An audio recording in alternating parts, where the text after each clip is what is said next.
If your Wi-Fi option is missing from settings in Windows 11 and it's not showing up at all, don't panic. I'll guide you through the steps to fix it quickly and easily. First of all, check if the Wi-Fi adapter is enabled. Press Windows plus R and then type ncpa.cpl and hit enter. Now, in the network connections windows, look for your Wi-Fi adapter and if it's disabled, right-click and choose enable. Next, open Device Manager by pressing Windows plus X and then selecting it from the list.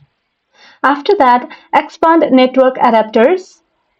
Then, check if your wireless adapter is listed. If there's a small arrow pointing down, right-click and enable it. If you don't see a Wi-Fi adapter, it might be a driver issue. Right-click on the adapter, then select Update Driver and choose Search automatically for drivers.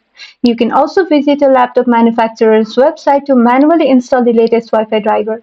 Another quick fix is to restarting network services. Press Windows plus R and then type services.msc.